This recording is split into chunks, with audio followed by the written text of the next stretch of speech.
Bunga di Batu Cadas. Audiobook, novel silat. Cerita, Esa Mintarja. Jilid 87. Buntal mengangguk pula sambil menjawab, ya. Nampaknya ada sesuatu yang perlu diperhatikan tentang mereka. Ternyata kedua anak muda itu mempunyai sikap yang sama terhadap cerita tentang 3 orang berkuda yang telah berada di kaki Gunung Lawu itu. Apalagi karena mereka pun ternyata akan naik ke lambung seperti yang mereka katakan kepada pemilik warung itu. Kedua anak muda itu pun tidak berbicara lagi. Buntalah yang kemudian berbaring di atas sebuah batu yang basah oleh embun malam. Namun Buntal sama sekali tidak menghiraukannya. Ternyata Buntal yang juga merasa letih itu pun sempat juga tertidur. Tetapi ia pun tidak dapat tidur terlalu lama. Buntal juga terbangun ketika terdengar aum binatang buas. Akhirnya baik Juiring maupun Buntal tidak lagi berbaring dan berusaha untuk tidur. Namun mereka membiarkan saja Arum berbaring meskipun kadang-kadang nampak juga ia gelisah. Sekali-sekali Arum menggeliat dan berbalik. Namun kemudian ia menyilangkan tangannya kembali di dadanya. Sebenarnya lah pada saat itu, orang yang disebut bernama Ki Singaprana memang telah berada di kaki Gunung Lawu. Mereka adalah orang yang disebut pula oleh pemilik warung yang menolak menerima kuda mereka untuk dititipkan. Ternyata bahwa ketiganya berhasil menitipkan kudanya justru kepada seorang penghuni padukuhan meskipun mereka juga berjanji untuk memberikan imbalan. Setelah hampir jemu menunggu, maka mereka pun akhirnya melihat juga 3 orang anak-anak muda yang mendaki lereng gunung. Justru di saat matahari terbenam di ujung barat. Dengan sangat berhati-hati, ketiga orang itu mengikuti anak-anak muda itu memanjat lereng gunung.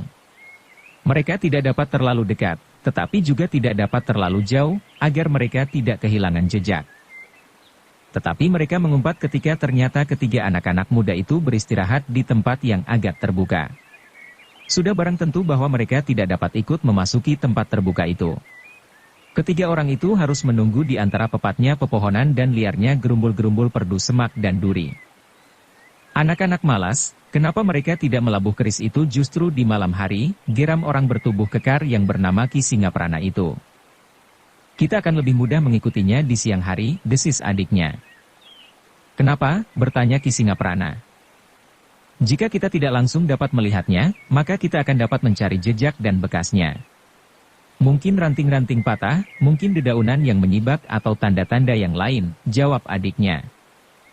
Ternyata Ki Singaprana pun sependapat, meskipun mereka harus berada di tempat yang lembab dan pengap ketika fajar nampak di timur, ketiga anak-anak muda itu pun telah berkemas. Arum agak jengkel karena di tempat itu tidak ada air. Namun Buntal pun kemudian berkata, aku kira di tempat ini banyak terdapat sumber air. Marilah pertama-tama kita akan mencari air. Ketiga anak-anak muda itu pun kemudian meninggalkan tempat mereka bermalam. Seperti yang dikatakan oleh Buntal, maka mereka pertama-tama akan mencari air. Sekali lagi Ki Singaprana mengumpat. Mereka masih harus menunggu anak-anak muda itu membersihkan diri. Terutama anak muda yang nampaknya berwajah kekanak-kanakan itu. Demikianlah, maka ketika matahari mulai memanjat langit ketiga anak-anak muda itu melanjutkan perjalanan. Namun baik Juiring maupun Buntal telah dibekali dengan dugaan bahwa ketiga orang yang disebut-sebut oleh pemilik warung itu adalah 3 orang yang dikatakan oleh petugas sandi pada saat mereka berangkat. Dan kepergian mereka ke lambung Gunung Lawu itu tentu ada hubungannya dengan kehadiran Juiring sendiri dengan kedua adik seperguruannya. Karena itu, maka keduanya tidak kehilangan kewaspadaan. Bahkan akhirnya mereka pun merasa perlu untuk memberitahukan hal itu kepada Arum, agar gadis itu tidak terkejut apabila terjadi sesuatu. Ternyata Arum sama sekali tidak heran mendengar keterangan Juiring tentang ketiga orang itu. Bahkan Arum pun kemudian berkata, aku sudah menduga. Aku pun tahu bahwa Kakang juga mempunyai dugaan yang demikian. Kenapa hal itu tidak kau katakan? Bertanya Juiring. Aku yakin, Kakang berdua sudah mengetahuinya, jawab Arum. Juiring dan Buntal hanya dapat menarik nafas dalam-dalam. Tetapi mereka pun berbangga bahwa ternyata Arum pun mempunyai penggeraita yang cukup tajam. Dalam beberapa hal, jika Arum terpaksa harus melakukan tugas tanpa orang lain, maka ia tidak akan mudah terjebak oleh satu keadaan yang sebenarnya dapat dihindari. Ketiga anak muda itu pun kemudian memanjat semakin tinggi. Jalan setapak yang mereka lalui menjadi semakin sulit. Bahkan kemudian mereka tidak lagi melihat jalur yang dapat mereka telusuri. Sehingga karena itu, maka mereka pun kemudian harus membuat jalan bagi mereka sendiri. Betapapun sulitnya, Arum yang sudah berjanji untuk tidak mengeluh, sama sekali tidak mengatakan apapun juga. Ia pun merasa bahwa ia pernah mendapat tempaan lahir dan batin seperti juga kedua saudara seperguruannya. Karena itu, jika kedua saudara seperguruannya itu mampu melakukan, maka ia pun akan mampu melakukannya pula. Meskipun demikian terbersit pula pertanyaan di hati Arum kenapa mereka masih memanjat terus hanya sekedar untuk membuang sebilah keris saja. Tetapi pertanyaan itu tidak pernah diucapkannya. Dalam pada itu, lereng pun semakin lama menjadi semakin curam. Ternyata mereka menjadi semakin lambat maju. Setapak demi setapak. Sementara itu, meskipun Arum tidak pernah mengatakannya, tetapi Juiring dan Buntal lah yang mengatur saat-saat mereka beristirahat. Panasnya matahari tidak terasa langsung membakar tubuh mereka, karena pepohonan yang pepat. Tanah terasa lembab dan basah. Namun kadang-kadang mereka harus memanjat tanah berbatu padas. Ada beberapa longkangan yang tidak berpohon, sehingga dalam keadaan yang demikian, sinar matahari benar-benar menggigit sampai ke tulang. "Apakah malam ini kita akan bermalam lagi?" bertanya Arum. Juiring memandang adik seperguruannya itu. Namun ia mengerti apa yang sebenarnya ingin ditanyakannya. Arum sebenarnya ingin tahu apakah perjalanan itu masih panjang. Dalam pada itu, Juiringlah yang menyahut, "Kita akan bermalam satu malam lagi. Menurut beberapa keterangan, sebentar lagi kita akan lepas dari daerah hutan yang lebat. Kita masih akan melintasi Arara Perdu.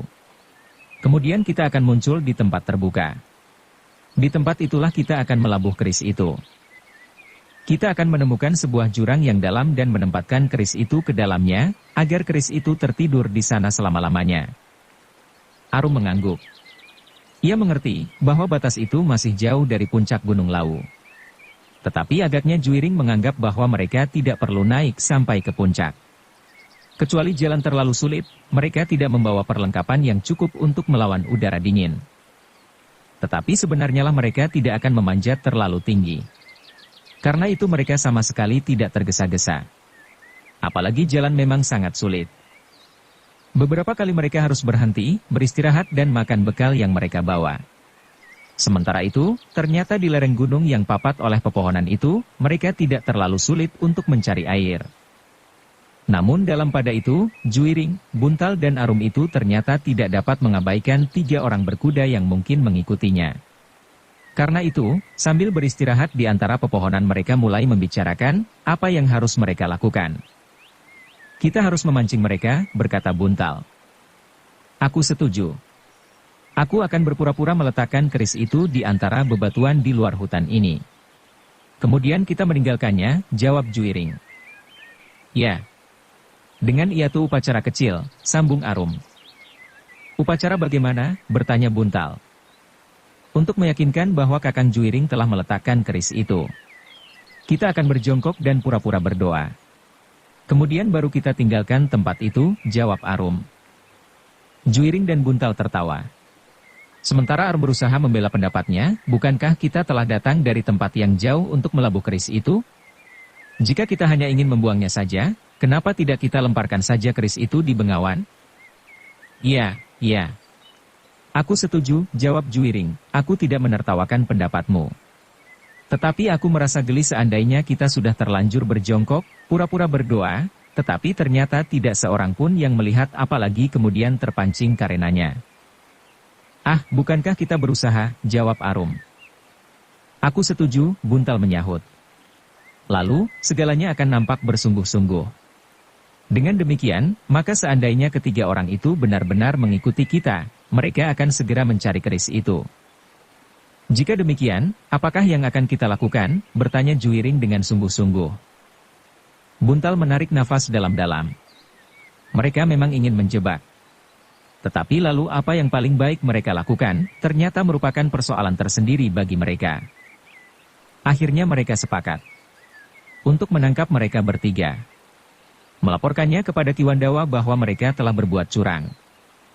"Tetapi Kakang Juiring," berkata Buntal, "Ki Singaprana bukan orang kebanyakan. Ia adalah seorang yang memiliki nama yang ditakuti oleh lingkungannya sebelum ia berada di antara pasukan Pangeran Mangkubumi. Aku tahu, jawab Juiring, tetapi kita wajib menangkapnya.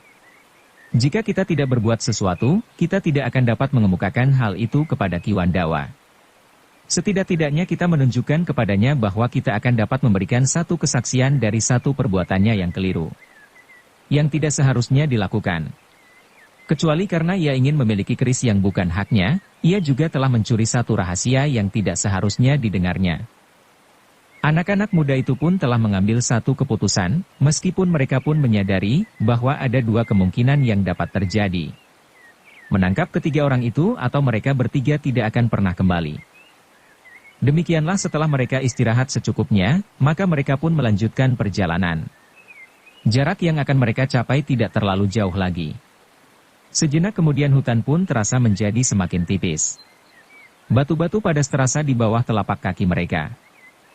Ketika kemudian mereka sampai ke hutan yang lebih jarang dan sebagian besar adalah pepohonan perdu, maka mereka pun segera mencari tempat yang paling baik untuk berpura-pura meletakkan keris yang harus dilabuh. Kau lihat batu padas yang menjorok itu? Bertanya Juiring. Ya, jawab Buntal. Sebuah goa kecil itu merupakan tempat yang baik untuk permainan ini, desis Juiring. Ya, kita akan melakukannya di tempat itu. Di sisi goa itu terdapat sebatang pohon serut yang umurnya melampaui panjangnya jalan di seluruh negeri ini, desis Arum. Ketiga anak-anak muda itu pun kemudian pergi ke tempat yang mereka tunjuk. Sebuah dinding padas yang di bagian bawahnya terdapat semacam goa yang kecil dan dangkal. Sejenak kemudian ketiga anak-anak muda itu pun telah berdiri tegak di hadapan dinding padas yang menjorok itu. Kita berjongkok di sini, desis Arum. Ya. Aku akan berpura-pura meletakkan sesuatu, sahut Juiring. Ketiga anak-anak muda itu pun kemudian berjongkok di hadapan goa kecil itu. Juiring telah berpura-wira meletakkan sesuatu pada goa itu sementara Buntal dan Arum menunggu dengan penuh hikmat. Kita sekarang berpura-pura berdoa, desis Arum. Ketika orang anak muda itu pun kemudian berlutut sambil menunduk kepala mereka dalam-dalam. Namun dalam pada itu, Arum sendiri tersenyum membayangkan tingkah laku mereka. Namun dalam pada itu, sebenarnya lah tiga orang mengawasi mereka dari kejauhan. Ki Singaprana yang memimpin ketiga orang kawannya itu pun mengangguk-angguk sambil berkata, kita akan berhasil. Aku akan mengambil keris itu. Kemudian menghentikan ketiga anak-anak muda itu dan membunuhnya, adiknya tersenyum. Katanya, ternyata yang kita lakukan tidak sesulit yang kita bayangkan. Jangan meremehkan anak-anak itu, sahut kawannya, mereka adalah anak-anak muda yang mendapat kepercayaan dari Ki Wandawa. Kepercayaan apa? Sahut Ki Singaprana. Apakah karena Juiring itu bekas seorang prajurit dari pasukan berkuda, maka ia memiliki ilmu yang luar biasa. Aku percaya bahwa Pangeran Ranakusuma adalah seorang senapati yang pilih tanding. Tetapi apa artinya Juiring itu bagiku? Seandainya aku mendapat kesempatan seperti Tumenggung Sindura dengan keris yang keramat itu, mungkin aku pun akan dapat melawan Pangeran Ranakusuma. Apalagi Juiring. Kawannya tidak menjawab lagi. Ia pun percaya bahwa Ki Singaprana adalah seorang yang memiliki kemampuan di atas kemampuan orang kebanyakan. Dalam pada itu, untuk beberapa lamanya orang itu menunggu. Akhirnya mereka menarik nafas dalam-dalam ketika mereka melihat ketiga anak-anak muda itu kemudian berdiri. Setelah mundur beberapa langkah ketiga anak-anak muda itu masih mengangguk sekali. Baru kemudian mereka meninggalkan tempat itu. Jangan tergesa-gesa, berkata Ki Singaprana, biarlah anak-anak itu menjauh dan hilang di balik pepohonan. Kita akan mengambilnya dan kemudian menyusulnya untuk membuktikan arti dari keris yang dengan bodoh mereka tinggalkan untuk mereka labuh di bawah pohon serut di hadapan dinding padas itu. Ketiga orang itu masih menunggu. Anak-anak muda itu pun kemudian telah menghilang di balik pepohonan. Menurut pengamatan ketiga orang yang menungguinya itu, anak-anak muda itu tentu sudah mulai dengan perjalanan mereka menuruni lambung Gunung Lawu. Baru setelah menunggu beberapa lama, adik Ki Singaprana itu berkata, jangan membiarkan mereka terlalu jauh. Kita akan terpisah dari mereka, sehingga sulit untuk menyusulnya. Ki Singaprana pun kemudian bangkit berdiri. Sejenak kemudian katanya, marilah. Kita mengambil pusaka itu. Aku akan memilikinya dan memeliharanya sebaik-baiknya, agar tuah keris itu benar-benar akan bermanfaat bagiku. Aku akan menjadi seorang tumenggung dan aku akan memiliki wibawa sebesar Tumenggung Sindura. Tanpa Pangeran Ranakusuma, maka Tumenggung Sindura tidak akan dikalahkan oleh siapapun juga.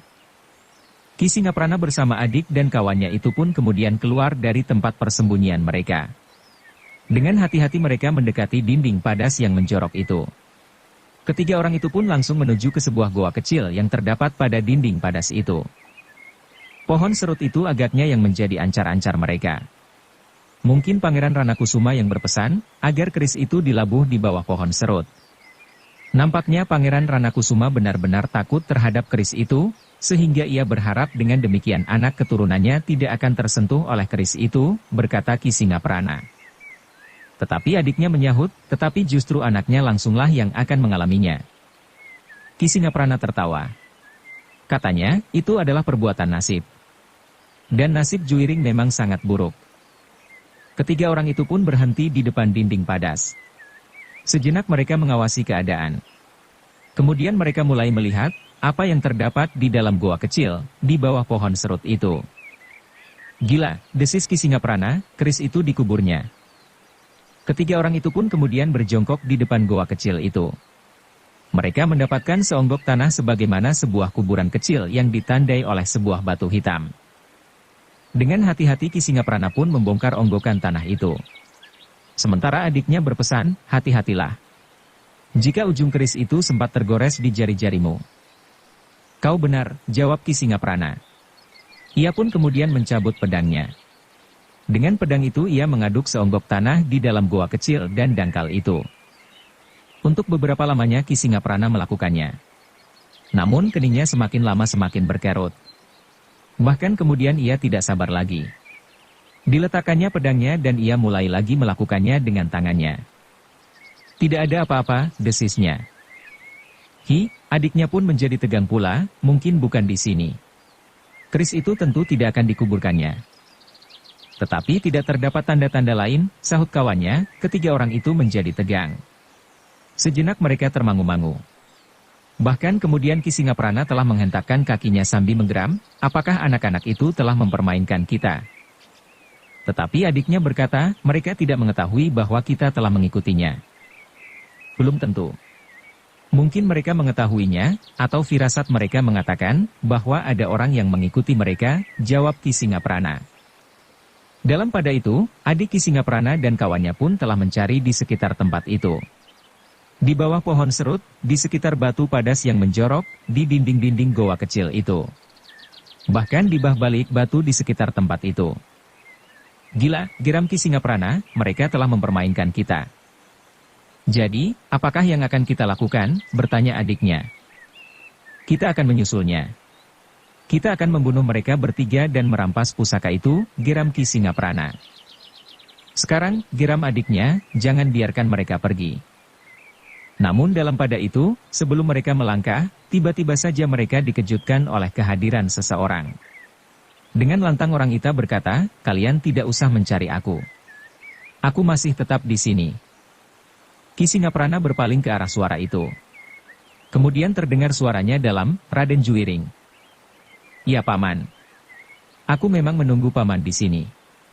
Ternyata Paman benar-benar datang, sahut Juwiring. Sesaat Ki Singaprana terdiam. Tetapi wajahnya menjadi semakin tegang. Dalam pada itu, maka adiknya lah yang kemudian berkata, nah, adalah kebetulan sekali bahwa kau datang Raden.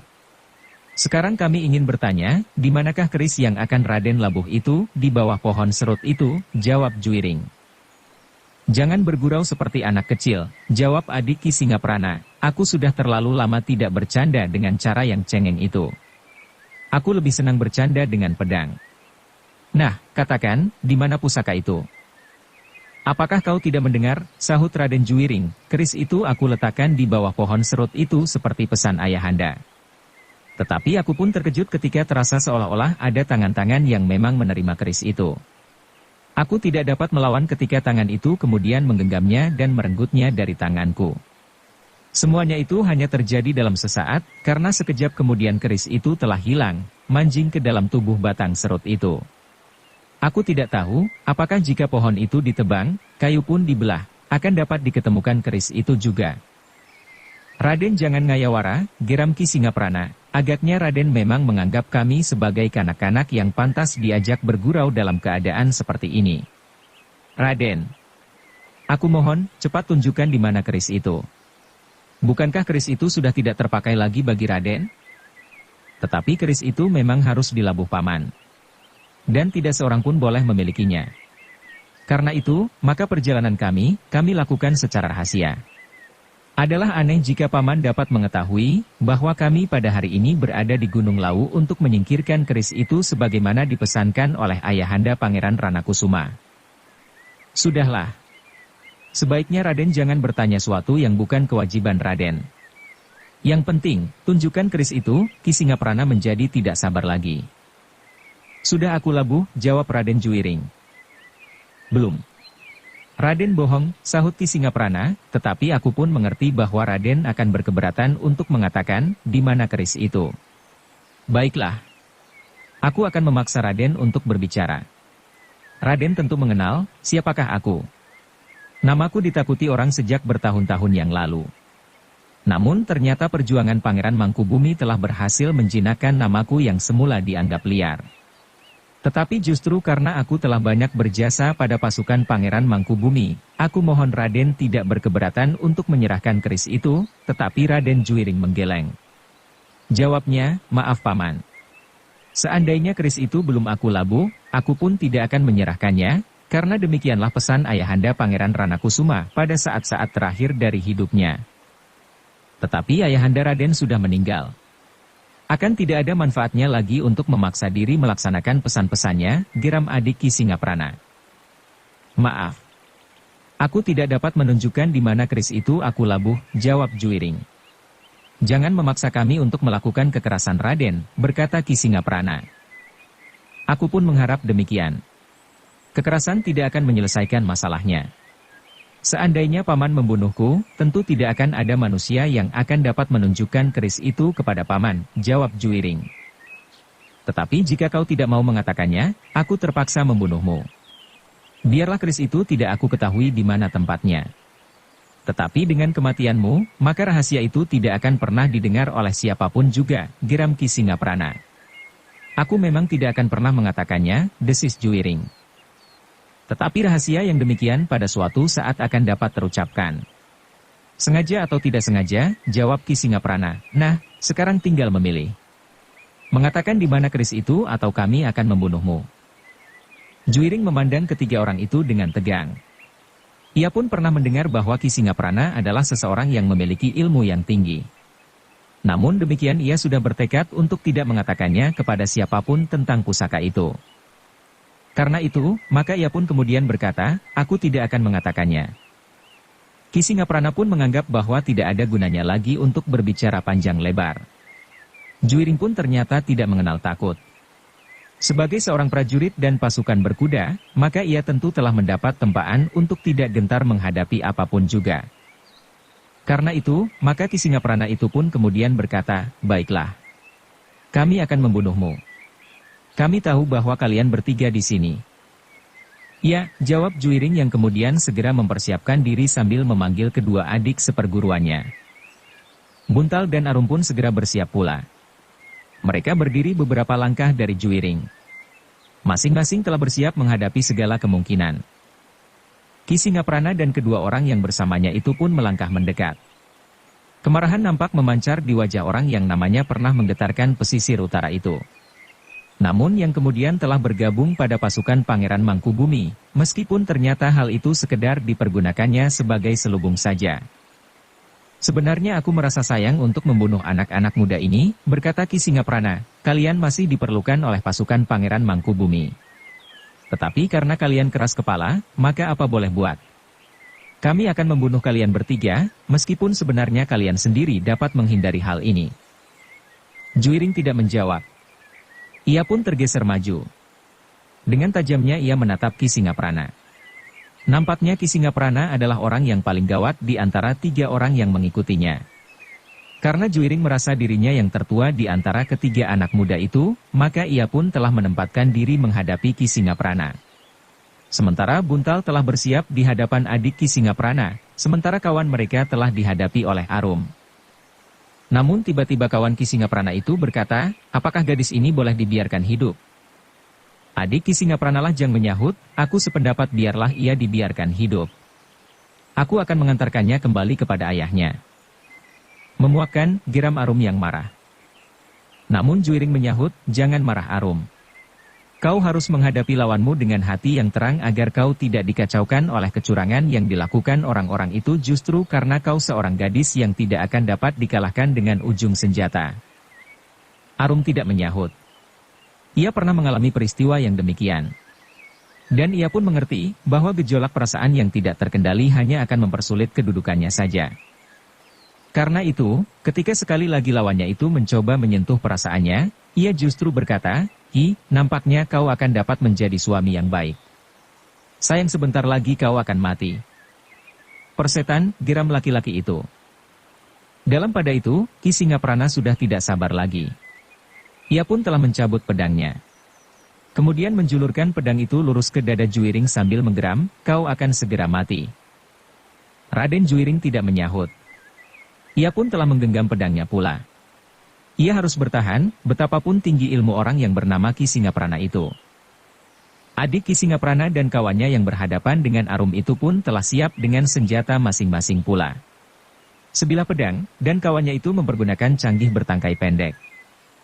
Arum memperhatikan senjata lawannya. Ia sadar bahwa canggah yang bermata rangkap itu adalah senjata yang berbahaya. Jika lawannya itu membawa senjata jenis itu, maka tentu ia pun akan mampu mempergunakan sebaik-baiknya. Menurut pengalamannya mempergunakan senjata, serta latmanman yang dilakukan, maka senjata bermata rangkap mempunyai kemampuan merampas senjata lawannya. Jika pedangnya terperangkap di antara kedua mata canggah itu, dan kemudian canggah itu diputarnya, maka senjatanya tentu akan terlepas dari genggaman. Bersambung ke jilid 88.